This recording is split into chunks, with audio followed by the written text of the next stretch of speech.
Hello my dear family, তোমরা সবাই কেমন আছো? আশা করছি তোমরা সবাই ভালো আছো। আজকে তোমাদের দাদাভাই বাজার থেকে কাতল মাছ এনেছিল, সেটাই আমি কিভাবে বানাচ্ছি একটুখানি তোমাদের সাথে শেয়ার করছি, পাশে থেকো। আর দেখো, আমি মাছটা এখন ভালো করে ধুয়ে হলুদ নুন মাখিয়ে আমি এখন ভাজা করে নেব। আর ওই পাশ দিয়ে আমি ডাল বসিয়েছি, আর মাছের পেটগুলি ছিল সেগুলো এরকম টুকরো টুকরো করে আমি কেটে নিয়েছিলাম। সেটা আমি বেগুন দিয়ে আলু দিয়ে ছোট ছোট করে টুকরো করে বেগুন আলু টুকরো করে ছোট ছোট ভাজা করব। কে আমার মতন মাছের পেটি দিয়ে এরকম বেগুন আলু দিয়ে ভাজা করো, কমেন্টে জানিও, বেশ ভালো লাগে খেতে। আর মাছটাকে আমি টমেটো দিয়ে পেঁয়াজ দিয়ে বানাবো, আজকে ঝোল বানাবো না, অল্প গ্রেভি গ্রেভি থাকবে। এখানে মাছটা আমি উল্টে দিচ্ছি। মাছটা আমি বেশি ভাজা করব না, বেশি ভাজা করলে শক্ত শক্ত হয়ে যায়, ভালো লাগে না খেতে। আর মশলাটা এরকম করে ভাজা করলে মশলাটা বেশ ভালো করে ঢুকে যায়। আর ওই পাশ দিয়ে আমি বসে কি থাকবো, তার জন্য আমি পেঁয়াজগুলো কেটে নিচ্ছি, বেগুনগুলো কেটে নিচ্ছি ছোট ছোট টুকরো করে। আর আমি ডালটা আমি লাউ দিয়ে মূলো দিয়ে বানাবো, মূলো দিয়েছি, লাউ দিয়েছি। ডালটা আমাদের ঘরে বানাতেই হয়, জানো তোমরাই। আমাদের দাদাভাই মেয়ে রোজ ডাল লাগে ওদের। এখানে কড়াইতে আমি তেল দিয়ে পেঁয়াজ দিয়ে দেবো। এখন মাছটা বানিয়ে নেব। তোমরা কে আমার মতন বানাও, কমেন্টে জানিও, ভালো লাগবে শুনে, যা না আছে আমার মতন কেউ বানায়। এখানে দেখো, আমি টমেটোটা দিয়ে দিয়েছি, গুটিগুলো দিইনি। গুটিগুলো দিলে টক টক বেশি টক হয়ে যাবে, তার জন্য গুটিগুলি আমি ফেলে দিয়েছি। এখন ঢাকা দিয়ে এটাকে আমি ভালো করে কষিয়ে নেব, যাতে টমেটোটা পেঁয়াজগুলো গলে যায়। আর এখানে দেখো, আমি জিরে গুঁড়ো, ধনে গুঁড়ো আর অল্প কাশ্মীরি লঙ্কার গুঁড়ো দিয়েছি, আর কাঁচা লঙ্কা বাটা দিয়ে দিয়েছি। এটা এখন মশলাটা ভালো করে লো ফ্লেমে আমি একদম ঢেকে ঢেকে কষিয়ে নেব, যাতে মশলাটার থেকে তেল ছেড়ে আসে। আর ওই পাশ দিয়ে আমি ডালটা ফোড়ন দিয়ে দেব। আমার ভিডিওগুলো তোমরা কে কোথায় থেকে দেখছো একটু কমেন্টে জানিও। না ভেবে ভালো লাগবে যে না, আমার ভিডিওগুলো এত দূর দূর অবধি যায়, শুনে ভালো লাগবে। আমাকে অল্প সাপোর্ট করে দিও, পাশে থেকো আমার। ডালটাতে আমি দেখো, আমি ধনে পাতা কুচি দিয়ে দিয়েছি।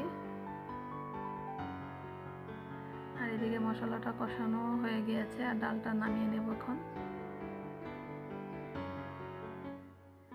মেয়ে স্কুল থেকে আসার সময় হয়ে গিয়েছে, ওকে আবার টিউশনিতে নিয়ে যেতে হবে। এখানে দেখো, আমার মশলাটা কষানো হয়ে গিয়েছে, আমি এখন ঝোলটা দিয়ে দিয়েছি। জলটা দিয়ে এখন অল্প গ্রেভি গ্রেভি বানিয়ে নেব ঢাকা দিয়ে। দেখো, এরকম থিকনেসটা এরকম হবে। এখন মাছটা দিয়ে দেবো আমি এক এক করে। আমার ভিডিওগুলি যদি তোমাদের পছন্দ হয় তাহলে আমার ভিডিওটা লাইক, কমেন্ট অ্যান্ড শেয়ার করে দিও, ভালো লাগবে। এখানে দেখো, আমার মাছেরটা হয়ে গেছে, এখন এটা আমি নামিয়ে নেব।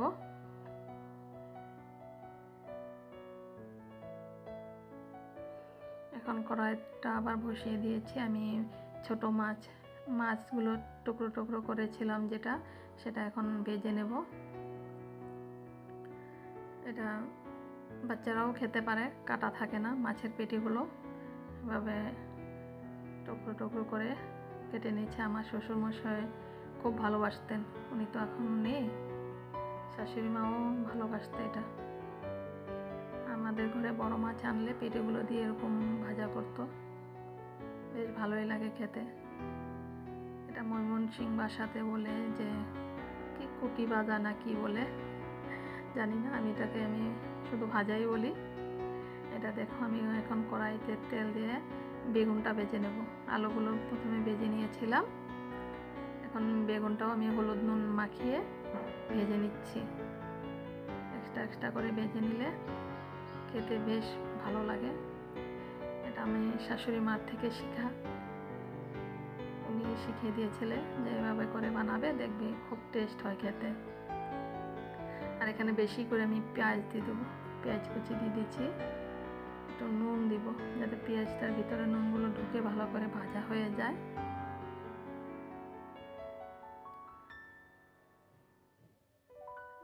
দেখো পেঁয়াজ ভাজাটা হয়ে গিয়েছে আমার। এখন আমি মশলা জিরের গুঁড়ো আর অল্প কাশ্মীরি লঙ্কার গুঁড়ো আর কাঁচা লঙ্কা পেস্ট দিয়ে অল্প জল দিয়ে দিয়েছি। আর এখানে আমি ধনে গুঁড়ো দিইনি, শুধু জিরের গুঁড়ো দিয়েছি। আর এখানে দেখো আমি ভালো করে মশলাটা কষিয়ে নিচ্ছি। আর এখন এক এক করে আমি বেগুন আলু এগুলো দিয়ে দিয়েছি আর মাছটাও দিয়ে দিব। এখন ভালো করে এটাকে আমি নেড়ে নেব। গ্যাসের ফ্লেমটা লো করে দেব, লো করে দিয়ে এরকম ভালো করে ভেজে নেব যাতে কাঁচা মশলাটার গন্ধটা চলে যায়। আর এখন বেশি করে আমি ধনেপাতা কুচি দিয়ে দিয়েছি। আর এখন এটা আমি ভালো করে কষিয়ে নেব। আর তোমরা যদি ধনেপাতা না দাও তাহলে গরম মশলাও দিতে পারো, বেশ ভালো লাগে খেতে। এভাবে হালকা হালকা করে নেড়ে দেব আর গ্যাসের ফ্লেমটা একবারে লো রেখে দেব। দেখো আমার এটা হয়ে গিয়েছে, এটা এখন নামিয়ে নেব। আর আমার ভিডিওগুলো কে কোথায় থেকে দেখছো কমেন্টে জানিও, আমার পেজটাকে ফলো করে দিও। এখনকার মতন আসি তাহলে, সবাই ভালো থেকো, সুস্থ থেকো।